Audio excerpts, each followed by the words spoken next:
Gentlemen, this film places you in the pantheon of cop buddy films or buddy cop films. It's quite a pantheon, too, I have to say. Pantheon. Yeah.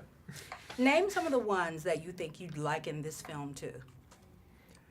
You know, strangely, there are moments in that car that remind me of Lethal Weapon, I have to say. Oh, really? Yeah, sometimes.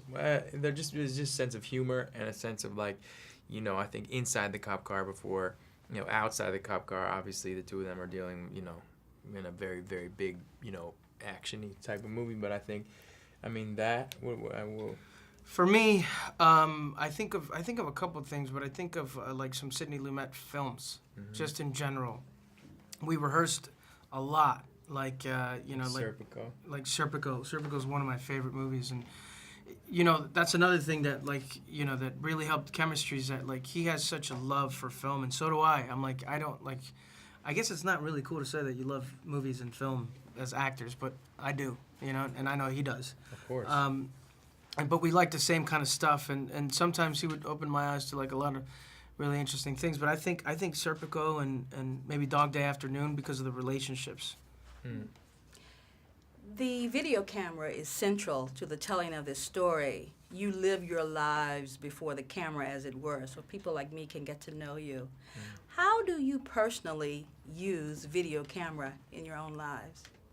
Well, I mean, you know, personally, I use my phone all the time. I'm videotaping things all the time. My family, myself, my friends, taking pictures. I mean, it has become, you know, it's almost a part of yourself. I speak for myself. It's almost a part of myself, you know. I like to pride myself on having some sort of sense of patience, but I don't when I have my phone around, you know, and I love to capture things. And I think that's the difference between having made this movie, say, for instance, 5 years ago and now, is that we all film everything all the time, you know. And there was a time where I said to Dave, I said, well, do you have to justify it narratively that, you know, the gangsters would be videotaping themselves doing like highly illegal things, you know, and he was like, maybe 5 years ago, but not today, because everybody is videotaping everything, and it's almost as if it's the third character in our lives at this point. Yeah, I remember that there was this one interesting exercise that we were all doing, and we all had our phones, like iPhones, Blackberries,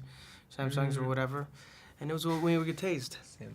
When we were getting tased. We were getting tased, yeah. When we were getting tased, and everybody was like, "Oh, Jake's getting tased," and I'm like, "Oh God, no! I don't want to record that stuff." But we got tased for this movie. I'm like, we were giving it our all, you know.